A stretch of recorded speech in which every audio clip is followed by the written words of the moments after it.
Welcome to Sword and Shield, the official podcast of the 960th Cyberspace Wing. Join us for insight, knowledge, mentorship, and some fun as we discuss relevant topics in and around our wing. Please understand that the views expressed in this podcast are not necessarily the views of the U.S. Air Force nor the Air Force Reserve, and no endorsement of any particular person or business is ever intended.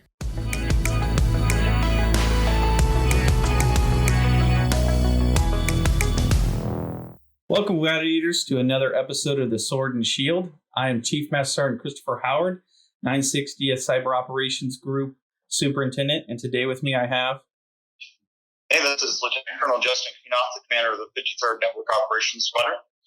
And also Senior Master Sgt. Cougill, the Operations Superintendent for the 53rd NOPS. Awesome. Welcome, gentlemen. I appreciate you taking the time to chat with me and to kind of inform our gladiators out there a little bit about you and your unit. So what does your unit do? Well, I would say that we're very similar to the 561st Network Operations Squadron, 83rd Network Operations Squadron, in that we more or less maintain a lot of the infrastructure that the Air Force network rides on. So, for instance, we have about somewhere in the realm of 900 network devices and services that we maintain, and more or less stuff like Active Directory, email, things of that nature. So all the core services that you would have or use on the Air Force network, that's really what we do. Okay. I would say that our user base is about 945,000 NIPR and SIPR users, and that encompasses about 125 bases and somewhere in the realm of 386 geographically separated units. So we have a pretty broad, diverse user base and responsibility. Yeah, that seems like a huge footprint out there, and a large load for a unit. How do you take care of that? What AFSCs does your unit have to manage all of those tasks? So with those different tasks, we have 1 Bravo 4s. We have different realms of the 3DOs and the 3D1s. As our operator staffs, our 17 Sierras and 17 Deltas lead the way as both the DO, ADO, commander, and other flight officers as well. And then we obviously cannot do any of that without our admin support with our 3 Foxtrots. Awesome. Yeah, it's a unique blend compared to most units, right? What does a day in the life look like in your unit? So if I was a brand new airman to your unit, what would I see come UTA?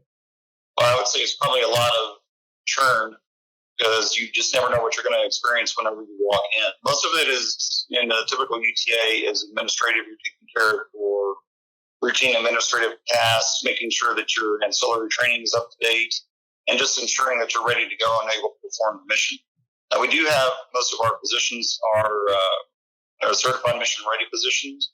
So we have a pretty lengthy and involved certification process folks go through for becoming certified on the weapon system itself. We have a couple of different positions, a couple of different flights folks can go into, and they vary from working on just basically taking care of the infrastructure devices to doing scanning, to ensuring that the weapon system itself is protected, and then reaching out to more or less look at all those other devices, maintain the health of the network, and ensuring they're protected as well. Of course, we also take care of the orders that come out from the 616th Operations Center and take care of those orders as well, more or less doing whatever they direct us to do in relation to defense and operation of the network. Okay. Gotcha.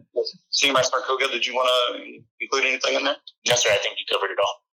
Oh, so with that said, if I'm like non-prior or if I'm a cross trainee, what's that timeline look like for me to be going from, unqualified to fully qualified and operating on your weapon system?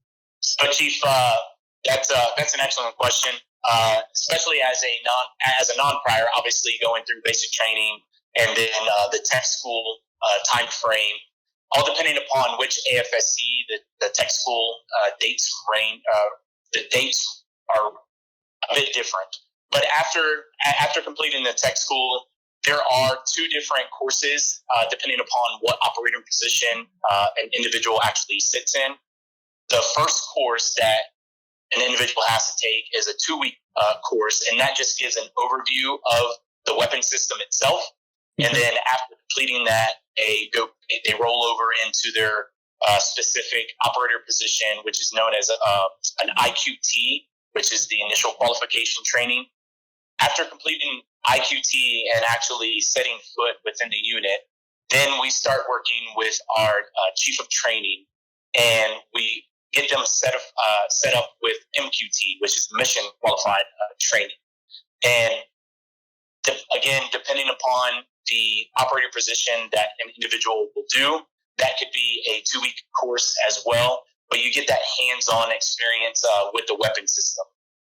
We do have the opportunities at time to bring individuals out on what's known as a prog tour to actually get them completely certified, and that brings them up to the level so that they actually can sit for an evaluation at the very end to completely be mission ready. And that usually takes it's 169 days on an active status, having individuals actually learn more and work on the weapon system. Gotcha. Okay. Awesome. So that initial commitment is pretty significant, but there's definitely some payoff, right? Do you guys have any specified certificates that you guys get, like Sec Plus or CISSP, anything like that by chance?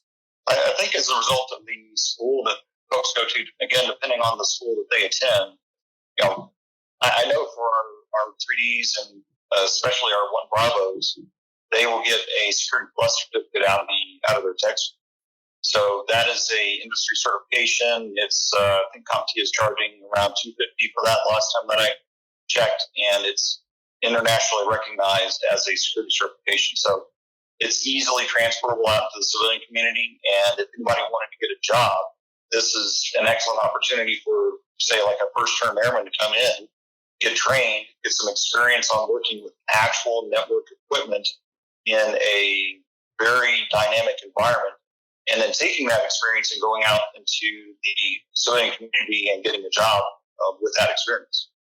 Gotcha. Yeah, definitely something very useful in today's society and in the technical realm, right?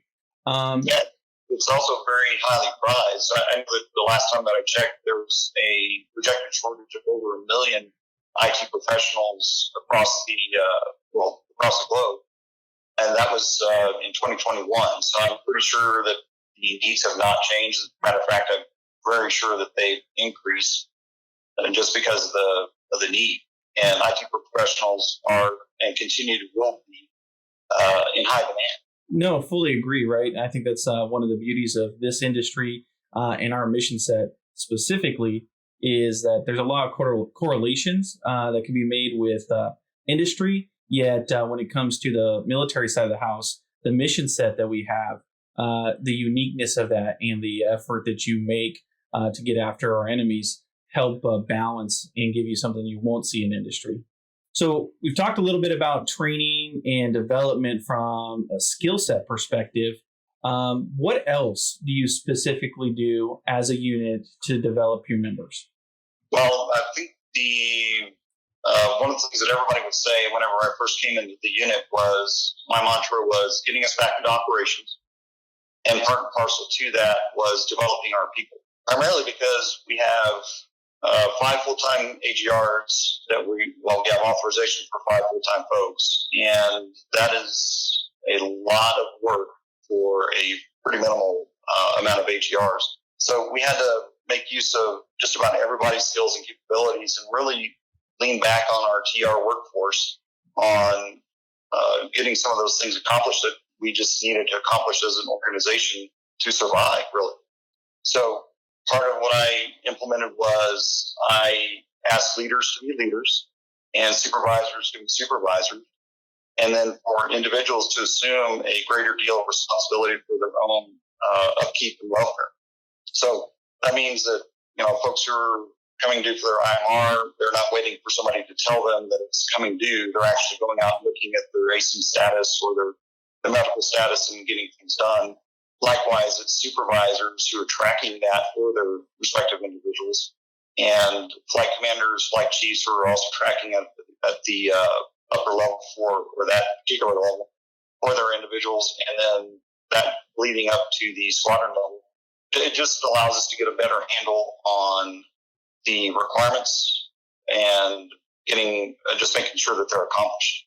So I've asked the TRs, especially at the leadership level, to become more involved, and by and large, they have surpassed my expectations. I've been in a couple of units, of course. I've been with the 960th Wing for a minute, and I've never seen this level of TR involvement in any of the other organizations that I've been part of. I've had people that, since I've given them mantra and more or less the charge to take care of their people and take ownership of their flights, they have taken that and ran with it in ways that I just did not expect. I have a significant amount of involvement from them. They're taking care of things without me asking them to. I more or less told them what to do and got out of the way, and they are taking care of business. Copy.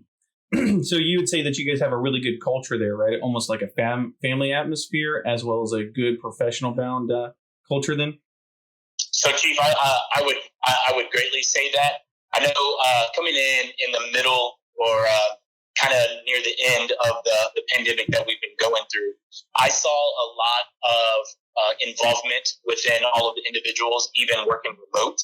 And then now, since we are starting to come back into person, back into our normal, what I like to call the new normal, because, everything can change.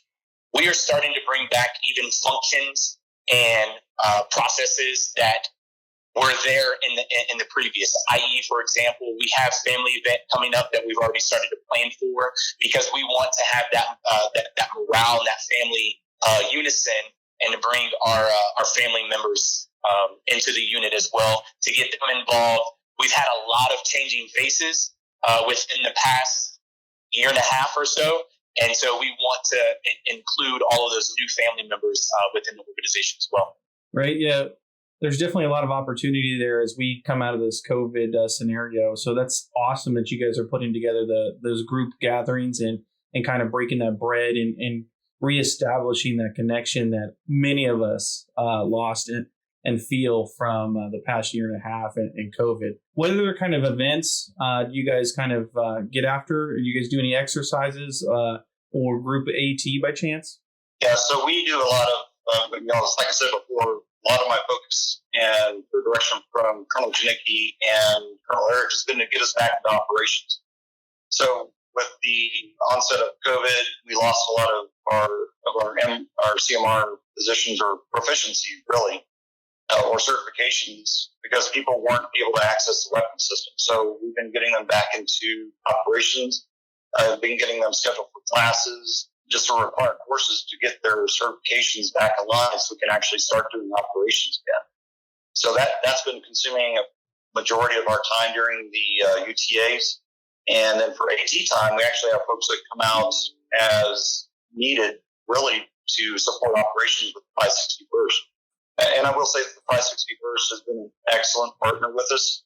They are very accommodating and very appreciative to have us there. And every time that we sit in their admin or operations meetings, they specifically ask us for input on initiatives they have going on, especially with respect to adding some help on this particular day. Or I know that Senior Master Cougill is working with the operations side to make arrangements for folks to come in and work operations on their AT time when there's a need on the 561st side. And while we don't do like group AT, it is not really conducive to, the requirement isn't really there at this point in time for us to do group AT at the time. And it's more conducive for us to plug in where we're actually needed at a prescribed time with the 561st. And that's proven to have a couple of dividends. And like I said earlier, they just appreciate having us around and our support that we provide. So that whole TFI relationship is strong then, and you guys have a lot of easy plug and play for orders and AT and for keeping up on being certified on the weapon system, right? Absolutely, Chief. And also to add to what Kunath had mentioned, so being the belly button for all the different exercises that we get involved in, since I had boots on ground in November of 20, I've been engaged with the other counterparts that actually manage and create different exercises for cyber. Now, unfortunately, volunteers that we have had for different exercises, the exercise themselves ended up getting canceled simply for the fact of COVID. Right.